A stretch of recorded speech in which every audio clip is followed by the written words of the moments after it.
Um, Thank you so much for attending today. We're just delighted to be able to hold these Centre for Crime, Justice and Security seminars. And the idea is it's a way of us being able to connect with other researchers, not just across our school, but across the university, and also to reach out with the idea of recording and getting some of this information into the public domain, or at least sharing with our collaborators. So thank you so much. I know how precious time is to be able to spend it listening to research and the kind of thing that we do in the centre. Today's is the theme, I suppose, of today is looking at the domestic violence victim experience, and we have got myself and also David Webb, who is going to talk about this from two different angles. Dave's going to kick off first from his background and his experience on the research and actually working in this area from the policing perspective. And then Dave's going to hand over to me to talk about what we're doing from a forensic point of view as well. I'll let Dave introduce himself, I will. So Dave, if you are ready, I will hand over to you first to kick this off from to talk about your research and the policing elements of this. Thank you very much, Claire. So first of all, just like you, I have some sun issues going on, and just as I mentioned before we hit record, the sun has actually come out here, so I've got some sunlight in my eyes. So if it's okay, I'm going to keep my camera off for a bit, just because it'll make it a lot easier for me to see the screen and for you to see the PowerPoint as well, rather than my sunlight blinding in your eyes.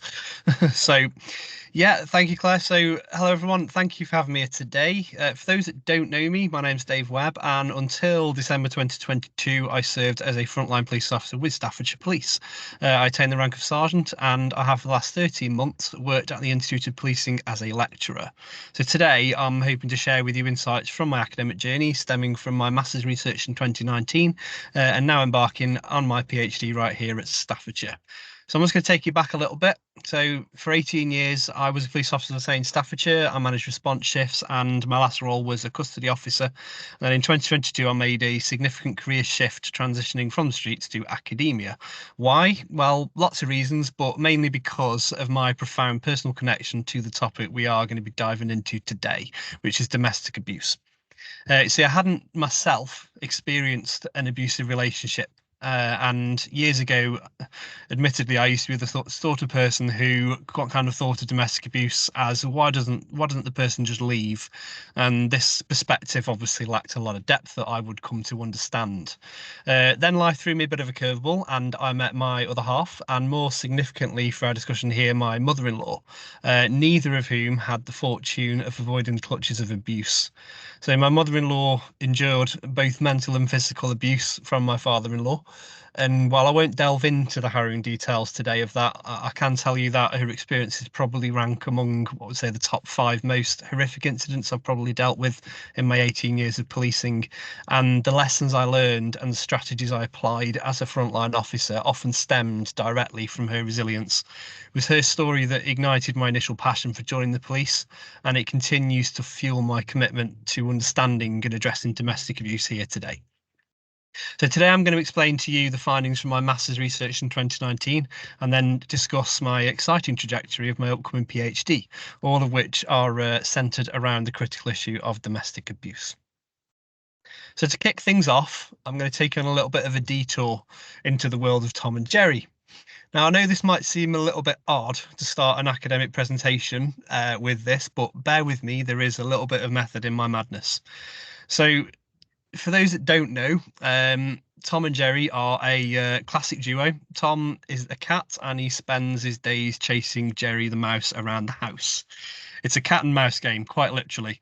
And we all assume that Tom the cat wants to catch and eat Jerry, right? Well, let me share a bit of a quirky incident that I stumbled upon on Instagram, which is on the slide here. Now, this is looks like possibly a primary school student who was tasked with writing about Tom from The Great Gatsby, which admittedly up until I saw this, I'd never heard of before. They ended up crafting a delightful piece about Tom and Jerry.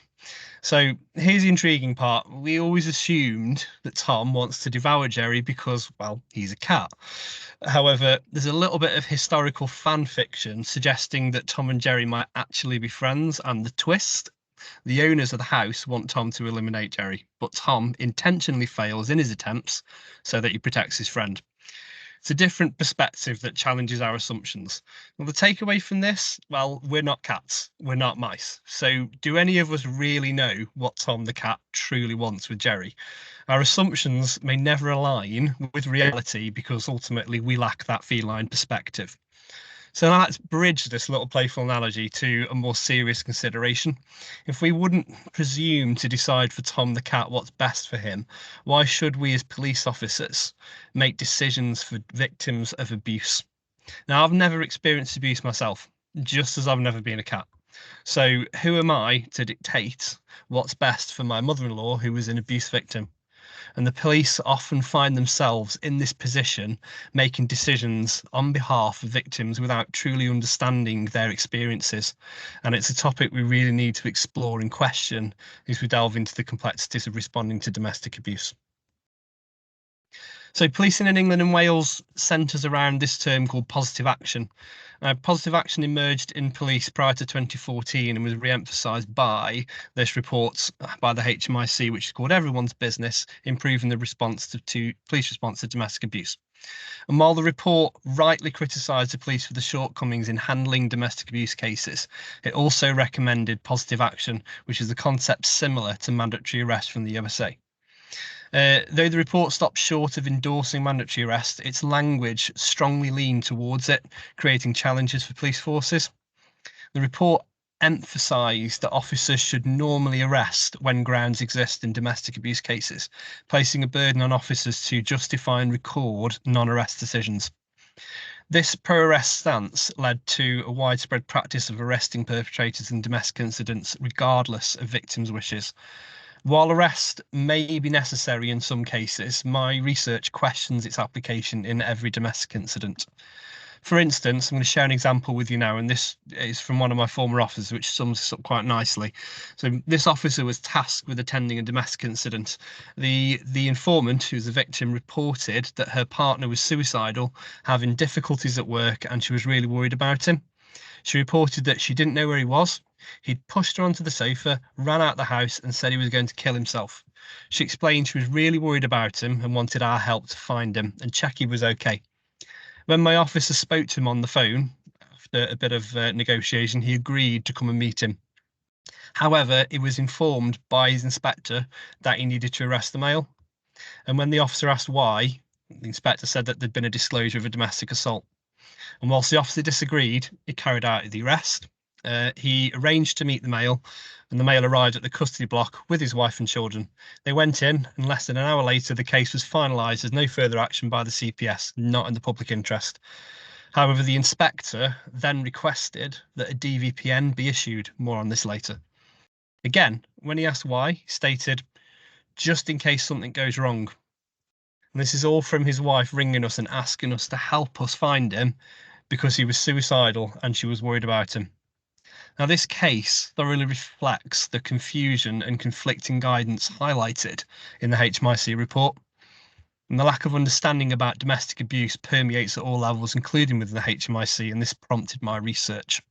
Just revisit to mandatory arrest. So mandatory arrest originated in the USA in the late 1980s as part of the Minnesota domestic violence experiment, and it was later adopted in the UK as positive action.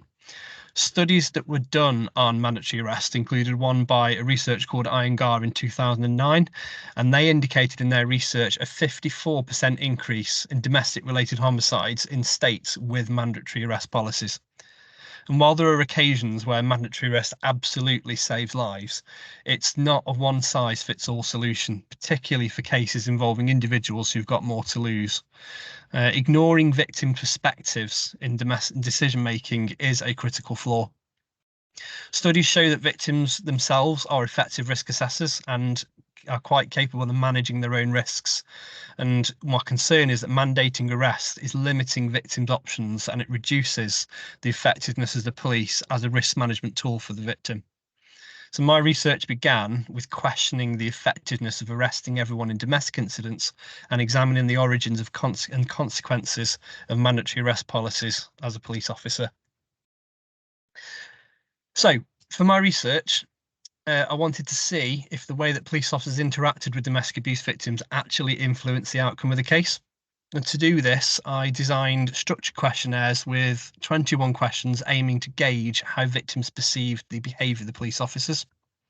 The questions were put to victims of domestic abuse with the inclusion criteria that they had to have had at least one recent police incident where they interacted with a police officer, i.e., they'd reported an incident. I used an independent domestic violence advisor, also known as an IDVA. I don't know if that's just Staffordshire or national, but we call them IDVAs, to facilitate the recruitment of participants into the study. Rather than me, a police officer, asking the victims about how the police did, I asked the IDVA to ask the questions. I just felt this was a better way and a safer way of getting them to take part. Ethically, it made no sense for me to approach victims. I also used the IDVAs to identify suitable participants, as I was mindful that I could cause problems for some people by approaching them to take part. So it was down to the IDVA's discretion who took part, as they would know who would be put at risk by doing so. And I most certainly didn't want to put anyone at risk. So this does limit the sample size a little bit and also risks a degree of bias in the participants, but there's no real way to get around this. So this is just something I had to acknowledge as a limitation. However, I did still manage to get 46 people to take part. So the questions themselves on the screen here were derived from a thematic analysis of the 2014 HMRC report, which outlined crucial aspects from a victim's perspective that I wanted to assess the officers against. Participants used a Likert scale ranging from 1 to 5 to evaluate officers' attitudes against each point. I then employed correlation analysis to compare these responses with the case outcomes for each individual. With only 46 participants and the plethora of different case outcomes, it made identifying reliable correlations challenging. However, I did also employ a strategic question to measure a tangible change. And that was question 21. As a result of the police attendance, has the domestic abuse stopped? Just pause here for a moment. If we consider the current policy, as I discussed earlier, it posits that arresting the subject enhances victim safety. Now, this is an intriguing finding for me on here. When I compared the questions, did the police officer do what you asked them to do, with, as a result of the police attendance, has the domestic abuse stopped? I got a correlation of about 0.3. Now, that's considered a weak correlation, but it's essential to note its actual presence. The surprising aspect is that it is a positive correlation at all, not the negative correlation one might anticipate. If the policy of locking everybody up is held true, we should really expect an inverse correlation or a minus 0 point something figure. And the fact that the correlation is weak may also reflect the complex issues that face domestic abuse victims, and it reinforces my view that there is no one-size-fits-all approach to dealing with domestic violence.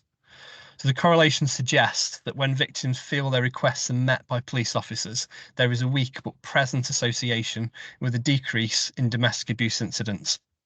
This finding supports for me that we should not necessarily be making decisions on behalf of victims without at least asking them what they want to happen.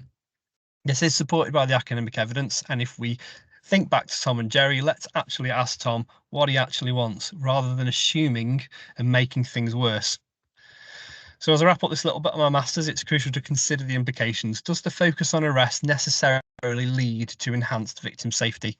And the findings challenge our current assumptions and beckons us to reevaluate the dynamics at play here. So this leads me onto my upcoming PhD research.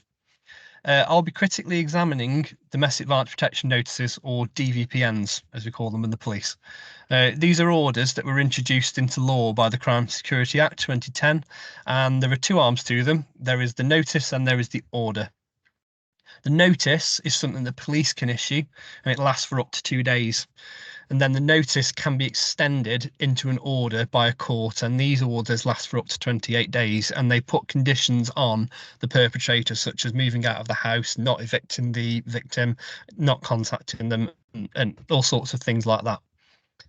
There are only two criteria for a notice and an order to be issued, and that is that the perpetrator has been violent towards or has threatened violence towards an associated person, usually the victim, and that the issue of the DVPN is necessary to protect that person. The legal framework introducing DVPNs was done so to provide an extra tool to safeguard victims in the aftermath of an incident. The Home Office guidance emphasised that these measures weren't intended to replace prosecutions, but to run alongside them, providing a crucial layer of protection. However, the legislation itself doesn't explicitly mandate a prosecution before issuing a DVPN, and one might expect that had the legislators intended them to be used in such a way, then this would have been included. This lack of clarity has led to varying interpretations by police forces across England and Wales, creating a bit of a postcode lottery for victims. There've only ever been 2 studies undertaken on DVPNs. One was in 2013 when the pilot was running, and the other was in 2020 by a DI in the Met. These both delved into DVPNs, but neither comprehensively analysed the diverse ways forces interpret the legislation, and neither provided any critical analysis over the effectiveness of different approaches. What is more pressing is that some forces will only issue DVPNs after an arrest has been made and after a prosecution has failed, and therefore they can no longer apply bail conditions. In contrast, though, some other forces have adopted a more proactive approach that isn't contingent on arrest. And the inconsistency in the application of DVPNs is a stark reality, and it's this variability that underscores the need for a comprehensive analysis. And remember back to the example earlier that I gave you from one of my officers. A DVPN was issued just in case something goes wrong.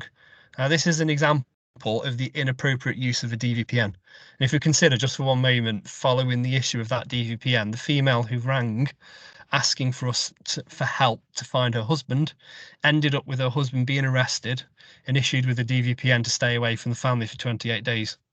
What impression does that give of the police when she asked for us to help find her partner because she was worried about him, all just in case something goes wrong? And do you think that next time something goes wrong, she's going to think about picking the phone up and giving us a call? She won't. And that's not just anecdotal evidence either. That is exactly what Iyengar in 2009 found in response to mandatory arrest.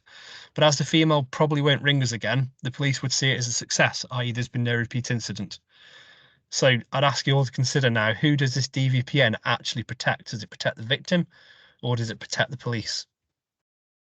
The impending domestic abuse bill is going to introduce a new protective order which is set to replace DVPNs, and these will be called domestic abuse protection notices and domestic abuse protection orders. And these orders go beyond addressing violence. They encompass abuse in its various forms, including economic abuse, as per the Domestic Abuse Act 2021. The legislation will pilot in some forces later this year, one of which is Greater Manchester, I believe. My research aims to fill the existing evidence gap on the effectiveness of differing DVPN approaches, with the ultimate goal to inform and guide police forces across England and Wales, ensuring that every victim and every police force receives a consistent and comprehensive approach and equally receives the maximum benefit available from the new orders so that they serve the victims, not the police. For data collection, I'm going to be working closely with 8 police forces, 4 employing post-arrest issuance strategies, and 4 taking a more proactive approach. These will most likely include Staffordshire, Warwickshire, West Midlands and West Mercia for the post-arrest strategy, and looking at Gloucestershire, Avon, Somerset, Wiltshire and Thames Valley for the proactive approach. I'm just waiting for confirmation of the approach taken by the latter 4. I'm looking to take a year-long snapshot that will fully encapsulate a full understanding and acknowledging that domestic abuse incidents can fluctuate, especially during certain times like Christmas. In my first objective, I'm going to be looking at recidivism rates. So for each force, every reported domestic incident will be looked at.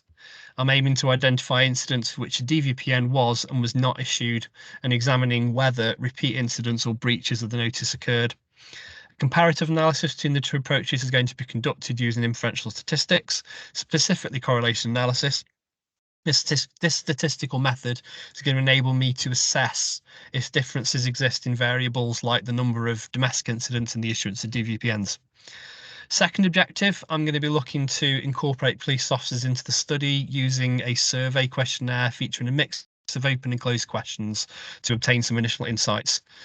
The quantitative data, again, is going to undergo descriptive analysis using Likert scale questions, providing a numerical overview of officers' opinions on the effectiveness of DVPNs.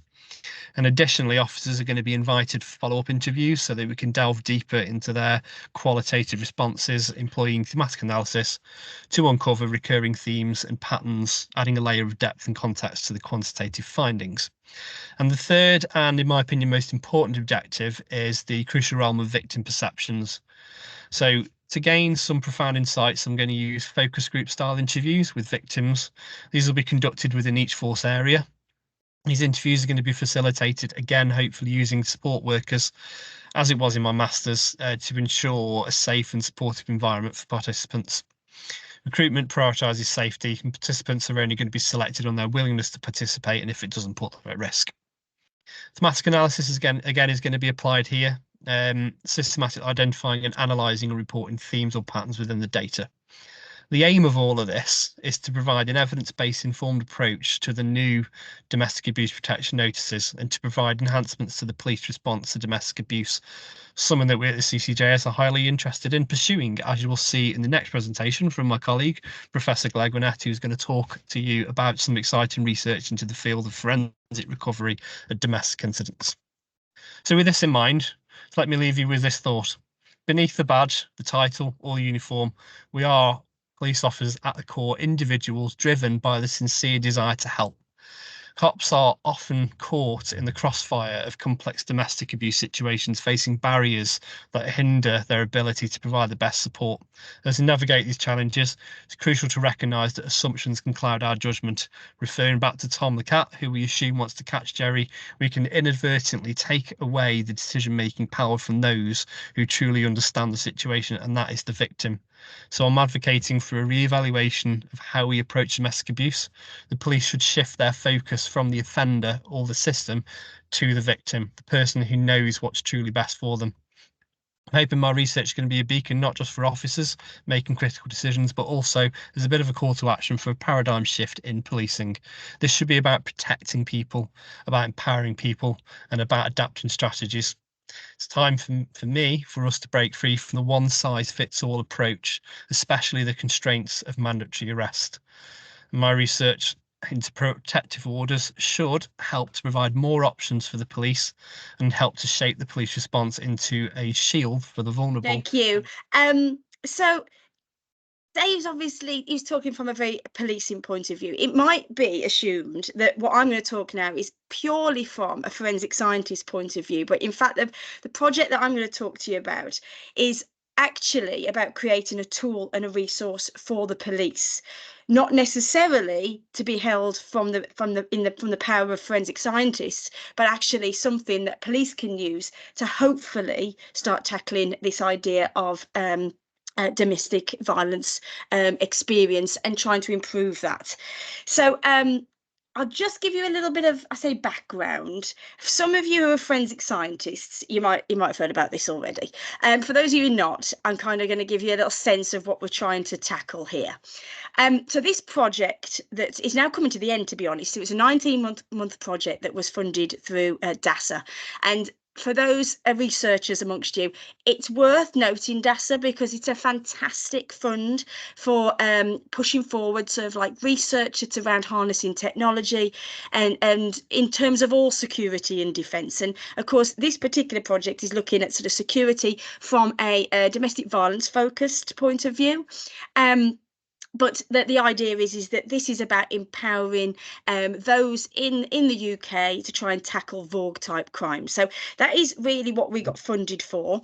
We're in the last 2 months of this project now, so I could literally talk about this for a week. But what I'm going to do is going to kind of give you the highlights, and from the point of view of hopefully our aspirations of how this might actually impact the experience of domestic violence victims. So the rationale behind this is I don't really think I need to go into too much detail about how this is a priority across the UK and globally. Riz has just mentioned the fact that this is not just a UK based problem, and Dave, I think, made it very clear about the scale of this.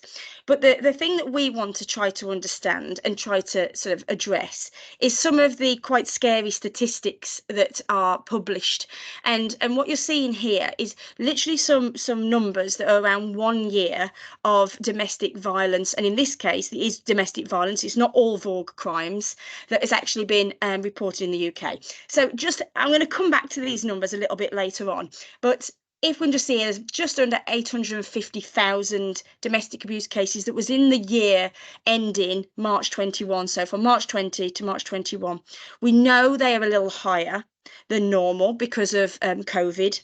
And that is something obviously that we've now got to think about when we look at, in that same time period, how many suspect referrals by the Crown Prosecution Service actually happened. And even though this was up in terms of the number of cases, the number of referrals was down by 3%. And then on the end of that, those who did go to court, the amount of prosecutions was down as well. Now, this wasn't a phenomenon across the whole sector in other crime types. So actually other crime types were showing that prosecutions had gone up. But when it came to domestic violence cases, we've got this trajectory going down. And that really was the basis of this particular project. And what we were trying to understand is, well, what is it that is causing that? And I know we can't tackle absolutely everything, but can we, from a forensic point of view, help this in some way? So we started in part of this project asking this question of why the poor statistics. We're not the only ones to ever ask this, by the way. In fact, there's other researchers within CCJS have also looked at reporting statistics. In fact, we've just had a PhD be successfully completed in the idea of reporting. But we wanted to know from a forensic point of view and trying to unpick this, exactly why these stats were so bad. So we engaged right at the start of this project and throughout a whole heap of different practitioners who are all engaged in some way in domestic violence cases and more broadly violence against women and girl type cases. And these are some of the roles that we engaged. We had 34 practitioners engage in workshops that we delivered, and we were asking them particularly about the challenges that they found when it come to actually investigating and then ultimately taking to court these domestic violence cases.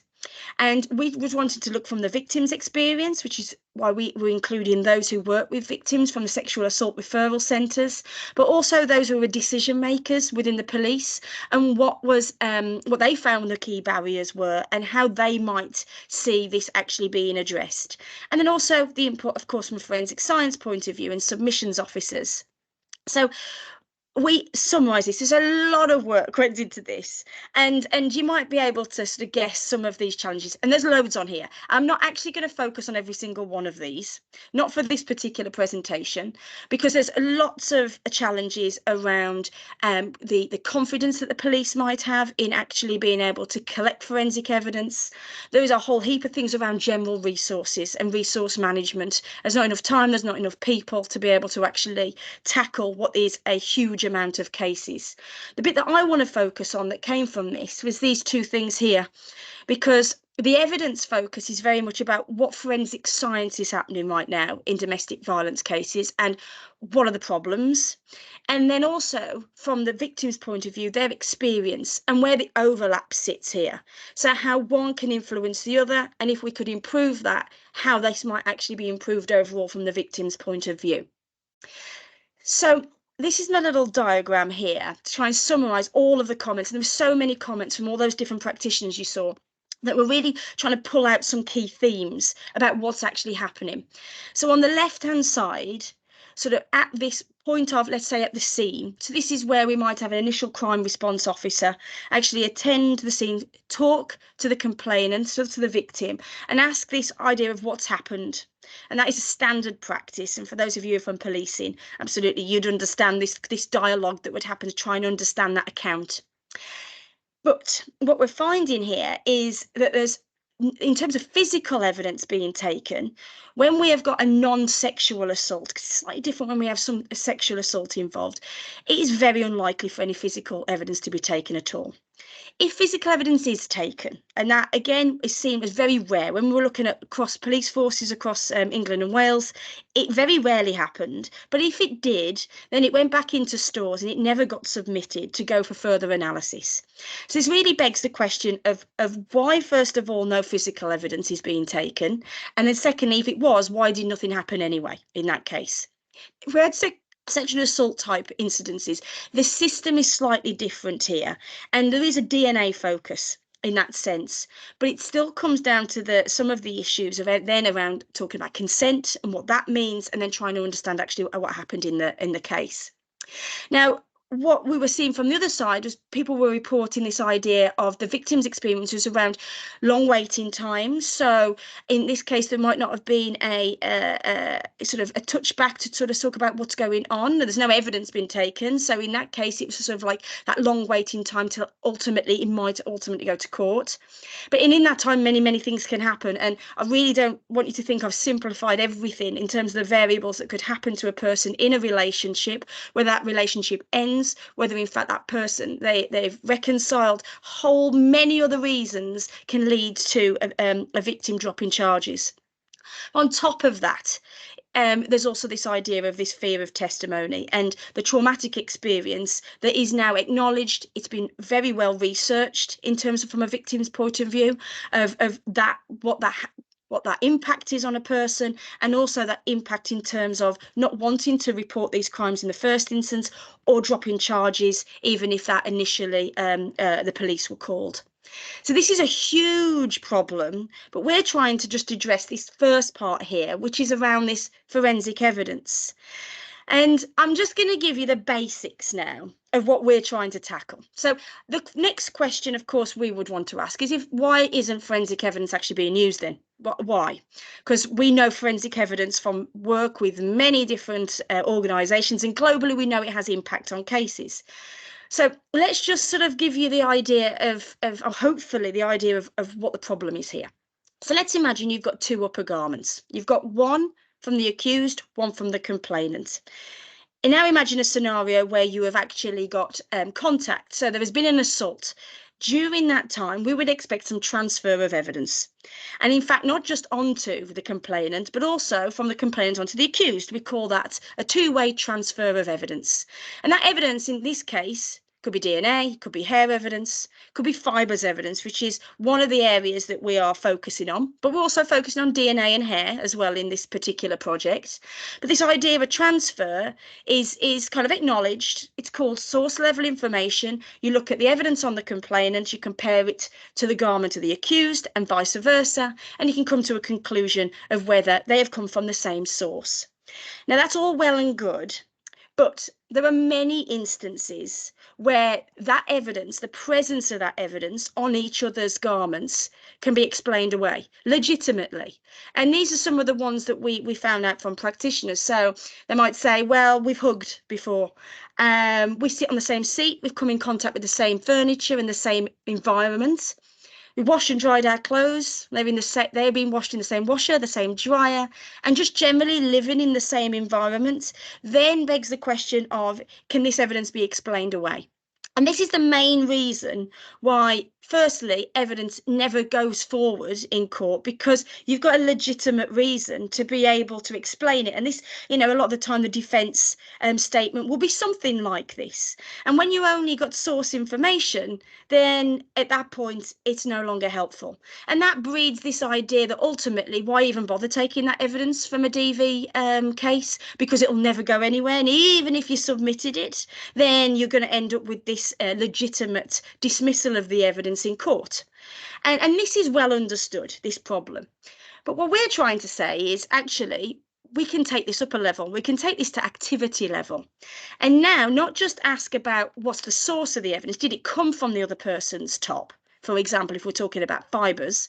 But also we can look at the amount of evidence, we can look at where the location of that actually on the garments, and look at these patterns that might indicate now not just where it's come from, but how did it get there? And that's really the question this is asking for. How did it get there? And just to give you an example of that, if we just took hugging as an idea, and we think about where placement of arms and the body might be in contact of two individuals, the kind of forces involved in that, even from a gentle hug to a quite a bear hug, then what we can start thinking about is, well, how many fibres might we expect to see? And this is also now true for other evidence, but we're focusing on fibres from the textiles themselves. This is actually a photo here of a part of our experiments when we're actually doing hugging experiments. And we have got an obvious two different garments. We've got one that's really fluorescent here that is this being used as one of the complainants or accused. And what we can do is we can start really easily, and hopefully you can see this, is we can start mapping out these patterns in these amounts. So we have a hug in this particular situation that with the arm placement, we'll look at where the fibres are distributed and how many they are there. And we can see we've got a little sort of a directionality here of where the arm is. It's a really nice, simple way of showing how this can actually start answering questions around activity. But then, of course, this idea of activity, we haven't developed this at Staffs University. That is well understood as well. So it then begs the question of why don't we do activity level information if it can do this, if it can start answering what happened in a case and support what a victim's saying or support what the accused is saying, why don't we do it? So to give you this idea, how we would go about this is we would try to tape lift this evidence from each of the garments. So we'd take our tape lift, we'd cover it up just like that, and then we'd recover it for analysis. But to try and get patterns, in this stage, when we think about activity, we need lots of tapes. So we need to cover all of the garment and of the accused and the complainant. And to give you an anecdotal idea of what that means in terms of cost, well, one tape that just needs to be observed and in that case, and searched and analysed for fibres, right? So one tape to be compared to a particular source. Anecdotally, a police force that we work with, not Staffordshire Police, I may add, in case you started guessing that, they get charged by the forensic provider £5,000 per tape. And we'll come back to what that might actually look like. So £5,000 is a lot of money, and it's a lot of money for any case, but it's certainly a lot of money when we're talking about the sheer scale of domestic violence cases. And you might say, well, why is it that this is so expensive? Which is the next question we asked, which is there's got to be a reason why it's £5,000 per tape. And again, that approximation there. But it is expensive. And there's documentation. This is expensive. Trace evidence is an expensive period when it comes to looking at particulates. And that in part is because of the laborious, time-consuming nature, it's manual nature of this analysis. So for every single tape that gets lifted, it's got to be manually searched. And in any kind of form of evidence that might be of interest, so in this case, if we were just looking at fibres, we've got to circle all of those fibres and then we've got to dissect them out, literally extract them with a scalpel to get them into a medium, for example, on a microscope slide, to allow next analysis to happen. So polarised light microscopy, for example, because you can't do the analysis in the tape. So there's two areas here that are really problematic. Firstly, you've got to manually search all these tapes for evidence and all the human problems that incur with that. And then secondly, when you think you found the evidence, you've got to dissect it out, try not to contaminate it, and then analyse it. All of that adds up to a hell of a lot of work. Thus, the cost, fair enough, I think, actually, when you look at it like that. But what that is that cost means more than just paying out. This cost you have to pay, or the police has to pay, even if what's on that tape is not evidentially valuable. So they'll pay for that tape speculatively without knowing whether there's something on there of interest or what it might actually mean. So you do it unknowingly, but also spend a lot of money on it. And you can see that that doesn't give the police any power whatsoever. And in fact, you can absolutely understand why they do not submit this evidence, because why would you bet on something you know nothing really about, yet you're going to still have to pay £5,000 a tape for that privilege? So that is where we're going to start thinking about, well, what does that mean scaling up? I'm talking £5,000. Let's do a little scribble on a back of a post-it note kind of maths. If we would just go back to those original number of cases in 1 year, and we just went for 10% of that, just say 10% of these actually ended up having this kind of level, activity level information gathered, and that analysis using current processes, that's around 84,000 cases. And then conservatively, going about the approach that is in existence for this kind of mapping, let's just say there's 25 tapes per each of the complainant and accused garments, then just across that, it's approximately £21 million. And that is just this like unbelievable amount of money that's never going to be spent. And that's really where this project's really trying to do. It's trying to see how can we get value? How can we empower the police? How can we actually harness new technology so that we're able to say, take away the focus from the victim, but at the same time, remember the victim's wishes, the Dave's research, okay? But at the same time, when that victim's wishes is to pursue this, that actually, instead of placing all of the emphasis on credibility, they said, and that horrible traumatic experience, now to actually focusing on the evidence. But by doing that, we have got to start bringing some key pieces of technology together so that we can answer that big question at the bottom. How did the evidence get there, and is it meaningful? And that question to be posed by the police so that they can make the decision of what to do next. So this is what we've created, and we're very near to the full creation, I suppose, for the end of this particular project. We've developed a new stage approach of looking at evidence from domestic violence cases. And this staged approach is about having a new way of taking tapes, so with a new tape, to be able to recover evidence from complainants and accused garments. At the same time, remove the manual process of searching for evidence and replace it with an automated approach so they're able to rapidly start looking for evidence of interest. And then tie that all together with this ability or a way to assess or give a pre-assessment, triage it, and we're calling it a triage application, to actually tell you what is the potential probative value of this evidence that's on this tape, so that police can actually say, is this value or is it not? Should we spend the money, and send this for analysis, or should we not? So that is what DASA has funded us to produce. And this is essentially just a few key things. And I'm not going to go into each of these, but if you're interested in any one of each of these, please let me and the team know. Because that first bit of the tape lifting is something we've been working on for years. And this is a tape called Easy Lift Tape. It is a tape. Don't get me wrong, it's a tape to recover evidence. It's got some special features though. And the special features in this case is that you don't need to dissect it to do any of the analysis for different particulates, and particularly fibres evidence, because this particular tape and the associated backing has some optical properties or lack of optical properties that stop interference with the analysis. So you can do lots of different analytical techniques on your evidence without needing to mess around and dissect that out, cutting down the time in that flow diagram that I've showed you already. But that doesn't address the how do you search for this? And this is where our manual stage of this process comes in. And that is a big automated microscope called the SMART, which is, as you can see, there's a little image there. We had it at Staffs as part of this project. Now it's at Thames Valley Police being trialled along with the rest of this process.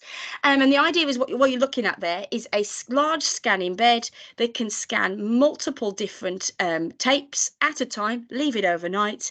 And during that time, it can start to classify the different types of evidence on there. So there's blood, there's fibres, there's glass, there's hairs.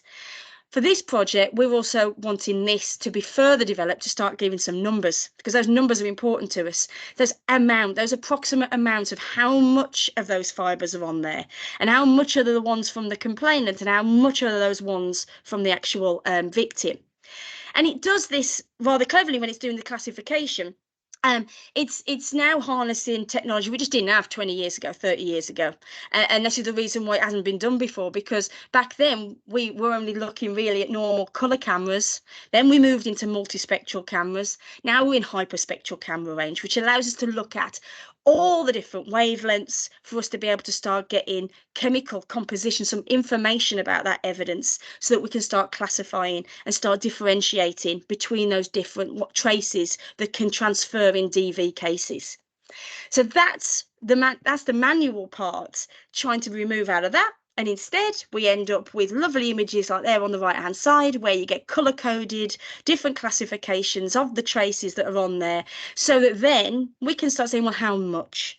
But then we need to put that how much into this triage application. So this is the thing that ties it together. And I don't have time to tell you all the things behind this, but fundamentally, especially for the forensic scientists amongst you, this the basis, the principles of this triage application is in the Bayesian approach and the development of Bayesian networks. The one on the right-hand side is depicting a very complex Bayesian network. What we're doing is we're starting with something a little simpler, but nevertheless allowing that to be able to start asking these questions. So what is the anticipated value of that evidence? And also, given that police officer, should we send it off for analysis? Should we spend that money now with a forensic provider? So just in case you were wondering, where do we get all the data to feed all this triage algorithm? We've done, and I say we, this is the royal we, there's people on this call right now who have led these fantastic amount of experiments. And these have been experiments that are modeling these transfer when you hug, for example, but also when you've got violent type situations. And what you're seeing on the right hand side here is that we've actually been doing transfer experiments using MMA fighters, and they're actually capable, and also they are risk assessed to be able to actually do near fatal strangulations. So they actually reconstruct these violent type contacts so that we can look at the transfer and find out the activity level information from that, so that we can put that into the triage app. We also use rigs as well. So it's not, we can actually mimic and mock different forces that we're seeing in these different types of contact, and then actually set up rigs to be able to recreate that. So we gain large amounts of data. And that's what is the principles has been fed underneath this. And then this 4-stage process that we talked about, that recovery and then that analysis. Ultimately, and on this, what we're aiming for, what we love, the idea is now we start understanding how that evidence gets there, which that outcome of that triage app is going to tell the police whether this supports or refutes either the complainant's or the accused statements. That's what this is about. It's saying from that data, which one will it support or otherwise?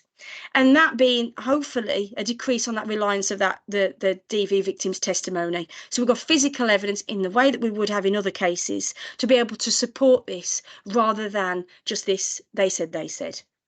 And what we're aiming for, and maybe this, and some of this is maybe really optimistic, and we're really thinking about the future because this is not happening right now. But in this first instance, we want what we've created here to start informing investigators, empowering the police to be able to make those decisions instead of them in the dark, hoping for the best, and the default of that being just don't use forensic evidence at all. And at that point, we also want to start looking at what that might mean for the victim. So for this is initial, hopefully rapid evidence, because the whole idea is this is a rapid process. It's not manual anymore, so that we've got something to be able to provide back to a victim, to provide some reassurance, to be able to show that there's some physical evidence there, which may or may not affect whether someone continues with the case. That was an interesting extra research question I think we should ask. But there's also this idea of using this initial information in interviews with the suspects and how police officers might use that in a way to start seeing about whether we get an early confession, for example. In the long run, what we would like to see is that improved experience in court for these victims when given testimony. And let's go even further than that, and really aspirational now, is if this becomes really successful and victims of these types of crimes start understanding that in court the experience is better, maybe this will improve the reporting rates of these kinds of crime. And even in the longer run of that, if this can help secure prosecutions using an objective piece of evidence, physical evidence, then maybe this actually ends up being a deterrent to offenders, because now we're bringing forensic science back onto the plate for the criminal justice system to use. Incredibly aspirational there, but that is really kind of where we're wanting to aim with this new approach. So on that note, I'm just going to say thank you also, but I've got to say some thank yous in here, because I can't just say I'm the PI on this project, but my goodness, it does not happen without these people who are listed here. So these are the key researchers who have pulled this together. There's about 25 PhDs that's happened in this project, but we've only got a small team, and they've driven this forward to be able to actually make this something usable and something to report on back to not only to our funders, but also to trial with Thames Valley Police, which I'm absolutely delighted. So it's a massive thank you to them. I'm going to